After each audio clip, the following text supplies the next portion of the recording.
अवला पूरा करे जिम्मेदारी हम सब साथी के है, सब संगवारी मन पूरा करबो। तो मैं बहुत ज्यादा और न कहते हुए आप जोरदार ताली बजात रहो, मैं नारा लगाऊं, मोर संग नारा लगाओ और ओकर बाद राहुल जी में आमंत्रित करूं। तैयार हो? कांग्रेस पार्टी, मल्लिकार्जुन खड़गे, सोनिया गांधी, राहुल गांधी जिंदाबाद, राहुल गांधी जिंदाबाद, राहुल गांधी जिंदाबाद। ताली बजाते रहो। आइए राहुल जी, हम सबको संबोधित करें। आदरणीय राहुल गांधी जी।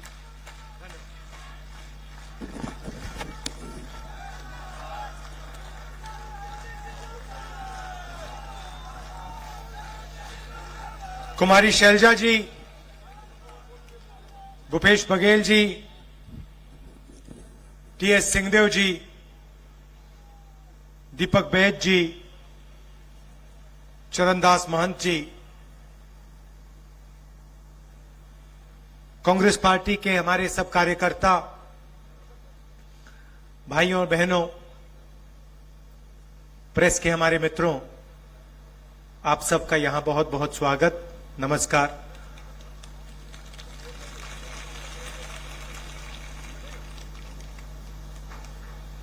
पिछले चुनाव में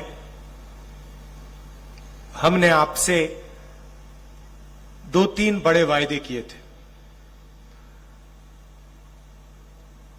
किसानों को अपनी मेहनत का सही फल, उनका कर्जा माफी, बिजली बिल हाफ, ये वायदे हमने आपसे कही थे। और जब हम आपसे ये वायदे कर रहे थे तो हिंदुस्तान के प्रधानमंत्री और बीजेपी के बड़े बड़े नेता ऐसे स्टेज से हर रोज कह रहे थे कि ये वायदे पूरे नहीं हो सकते।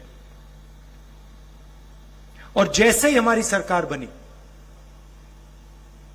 ऐसी मीटिंग में 5 साल पहले हमने कहा था, जैसे हमारी सरकार बनेगी, समय नहीं लगेगा, एकदम जो हमने वायदे किए हैं उनको हम पूरा करेंगे।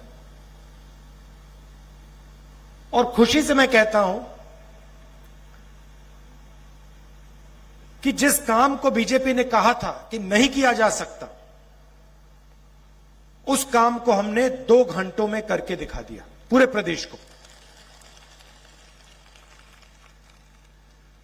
10,000 करोड़ रुपए किसानों का कर्जा माफ, बिजली बिल हाफ, किसान न्याय योजना 23,000 करोड़ रुपए 26 लाख किसानों को,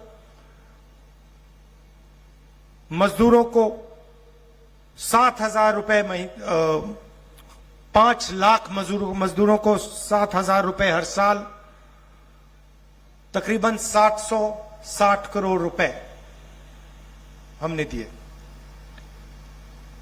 देखिए, सरकार चलाने के 2 तरीके होते हैं। आप किसी भी सरकार को देखो, 2 ही तरीके होते हैं। एक तरीका कि आप प्रदेश के या देश के सबसे अमीर लोगों को फायदा पहुंचाओ, और दूसरा तरीका आप देश के या प्रदेश के सबसे गरीब लोगों की मदद करो। यही 2 तरीके हैं, और तीसरा तरीका है नहीं। लोग कहते हैं कि भैया नहीं, तीसरा तरीका होगा सबकी मदद। नहीं, सीधी सी बात है, या आप जो लाइन में सबसे पीछे बैठे हैं, खड़े हैं, उनकी मदद करो, या फिर लाइन में जो सबसे आगे बैठे हैं, खड़े हैं, उनकी मदद करो। और हमारी जो सरकार है, और किसी भी स्टेट में देख लीजिए, यूपीए की सरकारों को देख लो, हमारी सरकार किसानों की, मजदूरों की, गरीब लोगों की, बेरोजगार लोगों की, इनकी मदद करती है। उनकी सरकारें जो हैं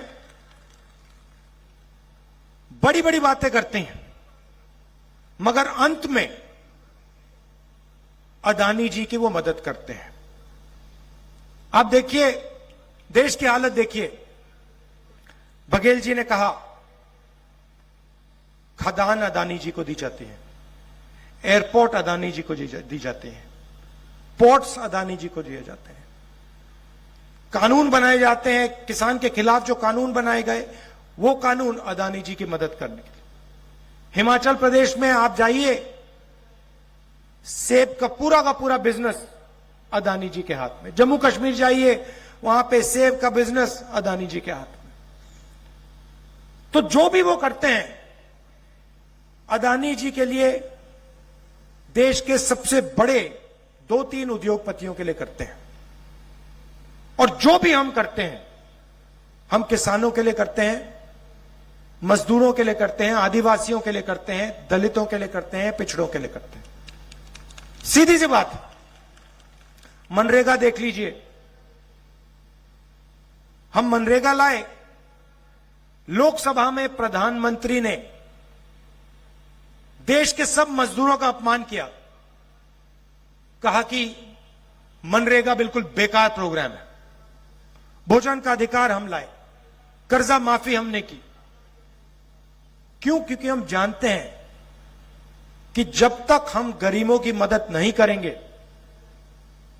कमजोर लोगों की मदद नहीं करेंगे, तब तक ये देश खड़ा नहीं हो सकता, ये देश प्रगति नहीं कर सकता है।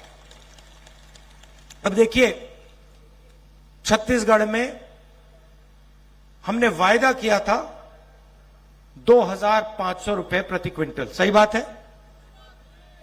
सही बात है ना? आज क्या रेट है? आज 2,500 है क्या? कितना ज्यादा? कितना है? 2,640। और यहां सारे लोग जानते हैं कि आज 2,640 है। कांग्रेस पार्टी ने वायदा किया था 2,500 का, और आने वाले समय में जाके वो 3,000 तक पहुंचेगा। सब जानते हैं, पूरा प्रदेश जानता है। अब इसका क्या फायदा है? सबसे पहले किसानों की मदद होती है, मजदूरों की मदद होती है। अब जब किसान के जेब में पैसा आता है, वो उस पैसे का इस्तेमाल गांव में करता है, गांव में वो अपना पैसा डालता है, कुछ खरीदता है, और पूरी गांव की अर्थव्यवस्था बढ़ती है। बीजेपी की सरकार क्या करती है? वही पैसा जो हम किसान को देते हैं, 2,500 प्रति क्विंटल लाखों किसानों को हमने जो दिया, वही पैसा बीजेपी अदानी को दे देती। क्या अदानी अपने पैसे को गांव में डालता है क्या? क्या अदानी अपने पैसे को गांव में खर्च करता है क्या? नहीं।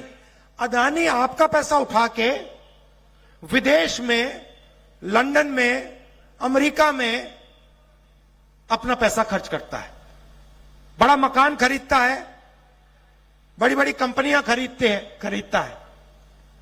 तो हम जो काम करते हैं आपकी अर्थव्यवस्था को चलाने के लिए करते हैं, आपकी मदद करने के लिए करते हैं। बिजली बिल हमने हाफ क्यों किया? बिजली बिल हमने हाफ किया, आपके जेब में पैसा आया, वही पैसा जो आपने बचाया उसको आपने खर्च किया। कहां खर्च किया? गांव में खर्च किया, गांव की अर्थव्यवस्था बढ़ी। छोटे छोटे शहरों में खर्च किया, छोटे शहरों की अर्थव्यवस्था बढ़ी। तो यह हमारी सोच है। अब देखिए, बीजेपी ने एक नई चीज चलाई है। बीजेपी के लोग कहते हैं, नरेंद्र मोदी जी कहते हैं, जहां भी जाते हैं, कि हम पिछड़ों की सरकार चलाते हैं, हम ओबीसी की सरकार चलाते हैं। अच्छा, तो अगर आप ओबीसी की सरकार चलाते हो और आप अपने हर भाषण में ओबीसी शब्द का प्रयोग करते हो, तो फिर आप ओबीसी कास्ट सेंसस से, जाति जनगणना से इतना क्यों डरते हो? अपने भाषणों में जाति जनगणना शब्द का प्रयोग क्यों नहीं करते हो? और जो हमने आंकड़े निकाले थे जब हमारी सरकार थी दिल्ली में, उनको आप रिलीज क्यों नहीं करते? क्योंकि आप जानते हो कि आज के हिंदुस्तान में जितनी भागीदारी ओबीसी वर्ग की होनी चाहिए नहीं है। यह सच्चाई आप जानते हो और इस सच्चाई को आप देश के ओबीसी युवाओं को नहीं बताना चाहते, उनसे आप यह सच्चाई छुपाना चाहते हो। भाइयों और बहनों, पार्लियामेंट में मैंने भाषण दिया,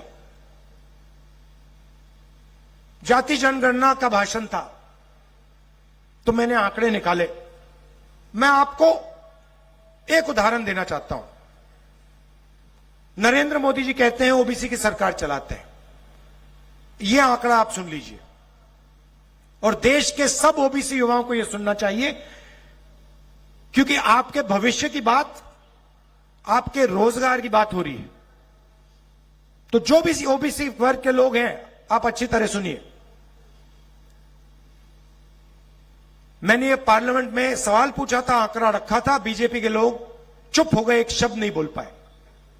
वही लोग जो ओबीसी की सरकार चलाते हैं। भाइयों और बहनों, हिंदुस्तान की सरकार को 90 अफसर चलाते हैं। आप गलतफहमी में मत होइए।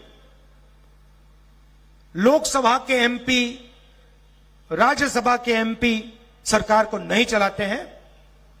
हिंदुस्तान सरकार में 90 आईएएस ऑफिसर्स हैं, जिनको secretary to government of India कहा जाता है, कैबिनेट सेक्रेटरी कहा जाता है। ये सरकार को असलियत में चलाते हैं। सारे के सारे निर्णय ये लेते हैं। मनरेगा में कितना पैसा जाएगा, सेना को कितना पैसा मिलेगा, वायुसेना को क्या मिलेगा, भोजन के अधिकार में क्या जाएगा, पूरा का पूरा पैसा, सारे से सारे निर्णय ये लेते हैं। 90 लोग हैं। अब मैं आपसे पूछना चाहता हूं, इन 90 लोगों में से जो हिंदुस्तान की सरकार को चलाते हैं, रीढ़ की हड्डी जो है, सारे के सारे निर्णय लेते हैं, इन 90 लोगों में से पिछड़े वर्ग के कितने लोग हैं? भाई और बहनों, 3।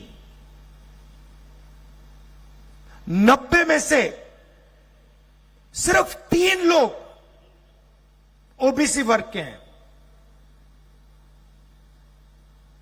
हिंदुस्तान का बजट तकरीबन 45 लाख करोड़ रुपए का है। 45 लाख करोड़ रुपए का है। उसमें से ये 3 अफसर सिर्फ 5% बजट पर निर्णय लेते हैं। अब मेरा सवाल है, क्या हिंदुस्तान में ओबीसी की आबादी सिर्फ 5% है? जहां भी जाते हैं हम, पिछड़े लोग मिलते हैं, ओबीसी लोग मिलते हैं, हर प्रदेश में मिलते हैं। देश की रीढ़ की हड्डी हैं, अलग अलग काम करते हैं। 5% हो ही नहीं सकते, सवाल ही नहीं उठता। कम से कम 50-55% ओबीसी वर्ग है हिंदुस्तान में। मगर यह सच्चाई नरेंद्र मोदी जी आपको नहीं बताना चाहते।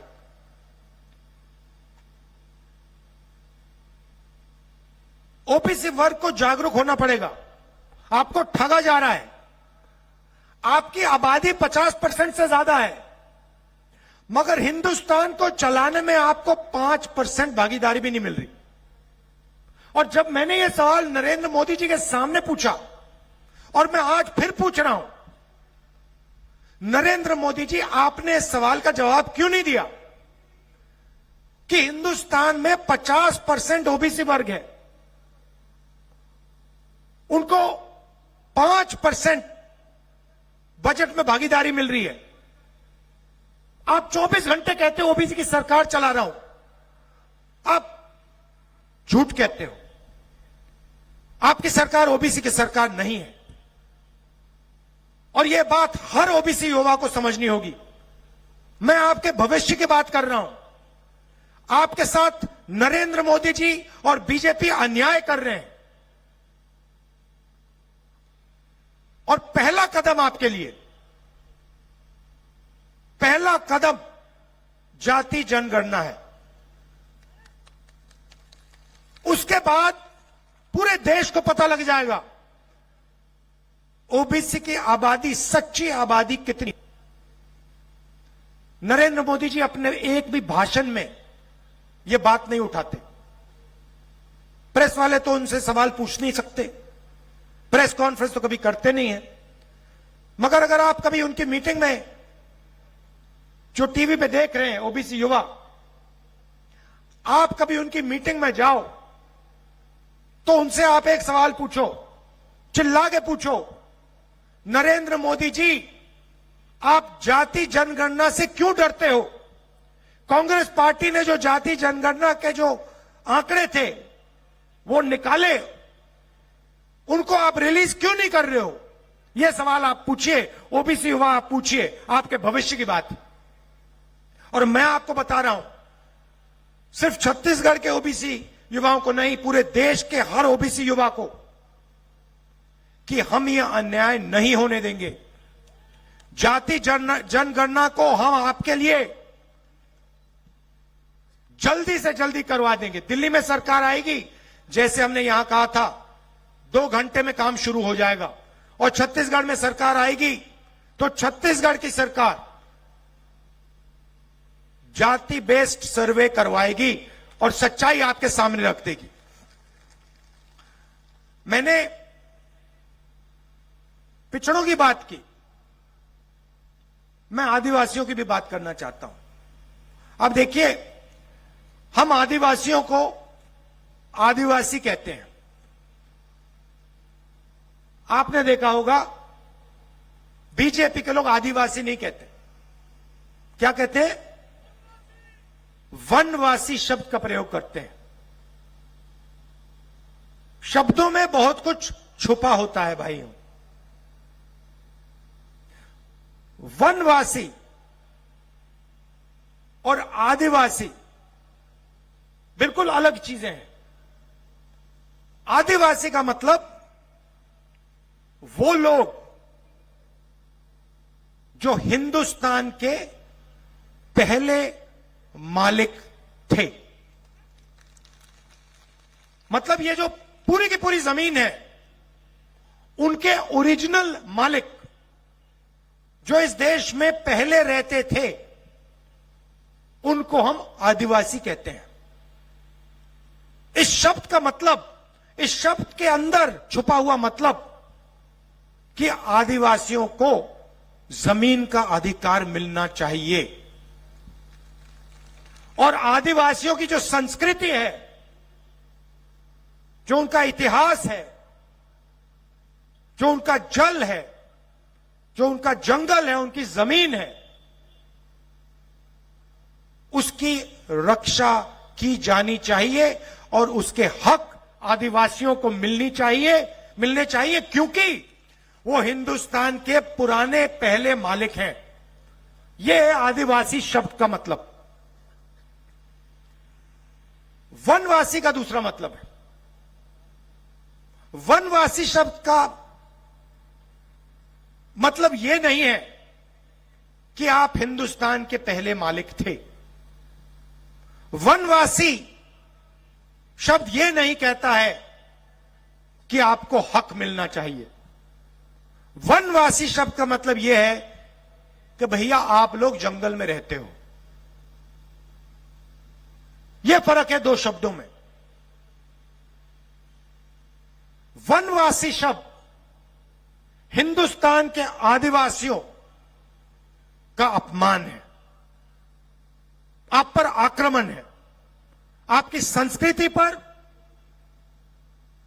आपकी हिस्ट्री पर, आपकी अलग अलग भाषाओं पर यह शब्द आक्रमण है। सच्चा शब्द आदिवासी। अब आदिवासियों के लिए कांग्रेस पार्टी ने क्या किया और बीजेपी क्या करती है? आपने देखा होगा कुछ ही महीने पहले मध्य प्रदेश में एक आदिवासी युवा पर बीजेपी के एक नेता ने पेशाब किया। आपने देखा, वीडियो देखा आपने? यह इनकी सोच है। हमने क्या किया? हम पैसा कानून लाए, आपकी जमीन पर आपको अधिकार दिया, और पैसा कानून और आदिवासी बिल में साफ लिखा था कि अगर आपको आदिवासियों से जमीन लेनी है तो बिना ग्राम सभा से पूछे आप जमीन नहीं ले सकते। यह सबसे जरूरी बात है। मतलब चाहे वो कोई भी हो, अदानी हो, कोई भी हो, अरबपति हो, अगर उसे आदिवासियों से जमीन लेनी है तो आदिवासियों से पूछकर, ग्राम सभा से पूछकर परमिशन लेकर जमीन ली जा सकती है, नहीं तो नहीं। बहुत बड़ा काम था। बीजेपी ने क्या किया? ये जो परमिशन लेने की जरूरत थी, ग्राम सभा से परमिशन लेने की जरूरत थी, इसको उन्होंने रद्द कर दिया। पैसा कानून और आदिवासी बिल को उन्होंने अंदर से खोखला कर दिया। छत्तीसगढ़ में आपकी जमीन नहीं ली जा सकती, क्योंकि हम यहां खड़े हैं, सोनिया जी खड़ी हैं, खारगे जी खड़े हैं, मैं खड़ा हूं, आपके चीफ मिनिस्टर टीएस सिंह, जो हम सब खड़े हैं, नहीं ले सकते। मगर बाकी देश में नरेंद्र मोदी, उनकी सरकार आदिवासियों से, गरीबों से बिना परमिशन लिए जमीन छीन लेती है। अब देखिए हम आपके लिए क्या करने जा रहे हैं। पहले तेंदुपत्ता की बोरी 2,500 रुपए में की थी, अब हम उसको 4,000 रुपए करने जा रहे हैं। आपके जो माइनर फॉरेस्ट प्रोडक्ट्स हैं, जो जंगल में उगते हैं, उसके लिए 10 रुपए एक्स्ट्रा हम एमएसपी देने जा रहे हैं। अच्छा, एक और बात, बहुत जरूरी बात, जहां भी बीजेपी के नेता जाते हैं वो हिंदी की बात करते हैं, कहते हैं हिंदी सबसे जरूरी भाषा है, और कहते हैं कि देखिए छत्तीसगढ़िया और अंग्रेजी जरूरी भाषाएं नहीं है। हमारी सोच अलग है। हम कहते हैं हिंदी भी जरूरी है, छत्तीसगढ़िया भी जरूरी है, और अंग्रेजी भी जरूरी है। क्यों? कि अगर आपको छत्तीसगढ़ में बातचीत करनी है तो आप छत्तीसगढ़िया का प्रयोग करोगे।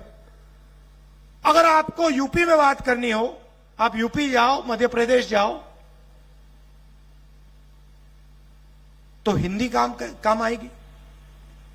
और अगर आप बाकी दुनिया के लोगों से बात करना चाहो कोई टूरिस्ट आए उससे आप बात करना चाहो, कोई बड़ी कंपनी का मालिक अमेरिका से आए उससे आप बात करना चाहो, तो फिर अंग्रेजी चलेगी। तो हम चाहते हैं कि आप जहां भी जाओ आप भाषा का प्रयोग कर पाओ और उसका फायदा उठा पाओ। अब आप एक काम कीजिए, किसी भी बीजेपी के नेता से आप पूछ लीजिए जो स्टेट से 24 घंटा कहते हैं कि भैया अंग्रेजी खराब है, सिर्फ हिंदी होनी चाहिए। आप उनसे एक सवाल पूछिए,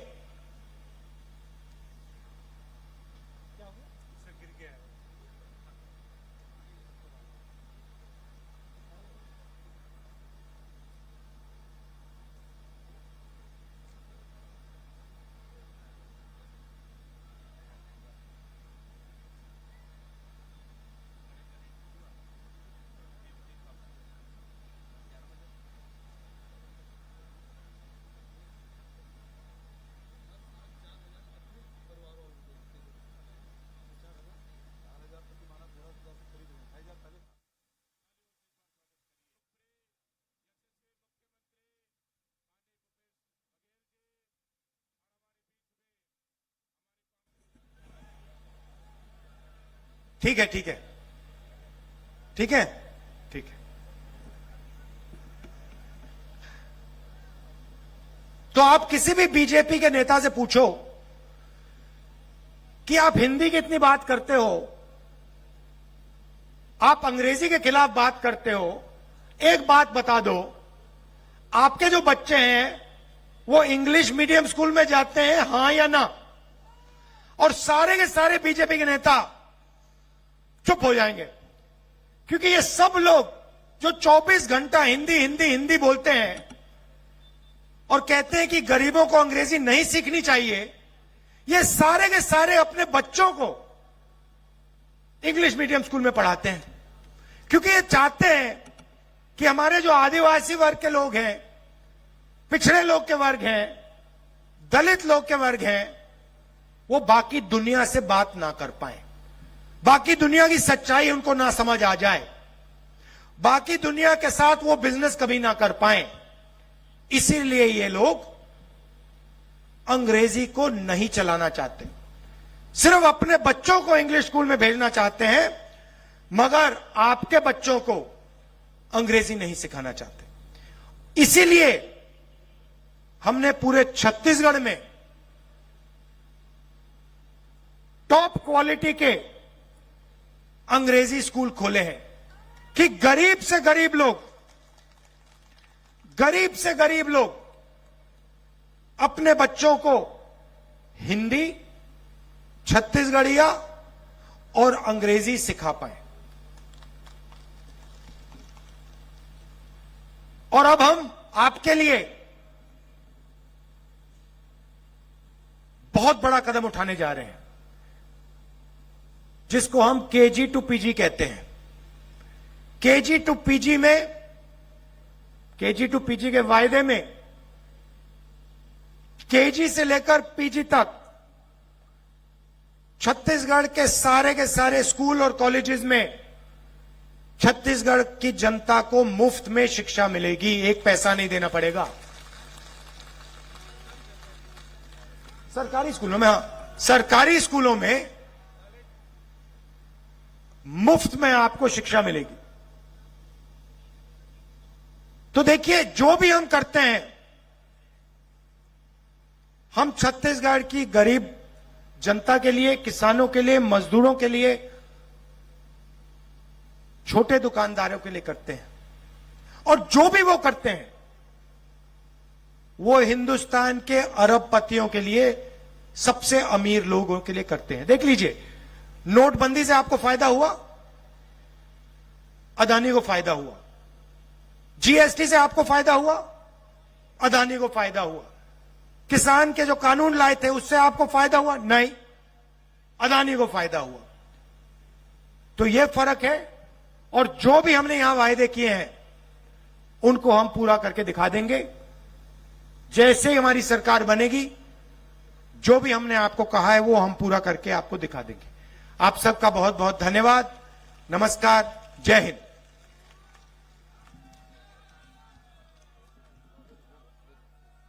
अभी राहुल जी ने 2 महत्वपूर्ण घोषणा की, उसके लिए हम धन्यवाद देते हैं। सबसे पहली बात यह है कि जितने भी सरकारी school, college, medical college, engineering college में शासकीय जो कॉलेज है उसमें किसी वर्ग भी छात्र छात्रा हो उसको न एडमिशन फीस होगा न ट्यूशन फीस लगेगा, फ्री में शिक्षा होगी। ये सबसे बड़ा कदम देश में पहली बार ये हुआ है। जोरदार ताली बजा के स्वागत करें। दूसरा, तेंदुपत्ता तोड़ने वाले 4000 प्रति मानक बोरा मिलता है। अब उन परिवारों को हर साल राजी जी के नाम से प्रोत्साहन राशि मिलेगी, वो 4000 रुपया प्रति वर्ष मिलेगा। ये दूसरी बड़ी घोषणा राहुल जी ने की। बहुत बहुत धन्यवाद देता हूं आदरणीय राहुल जी को।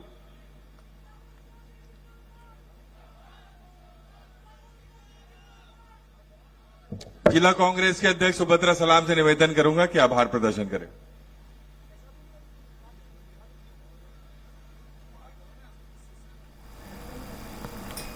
तो भानु प्रतापपुर से कांग्रेस सांसद राहुल गांधी को आप सुन रहे थे। जनसभा को उन्होंने संबोधित किया। इस दौरान उन्होंने अडानी, आदिवासी, ओबीसी आरक्षण और जनगणना को लेकर एक बार फिर से भारतीय जनता पार्टी पर निशाना साधा। वक्त एक छोटे से ब्रेक का है, फौरन हाजिर होंगे।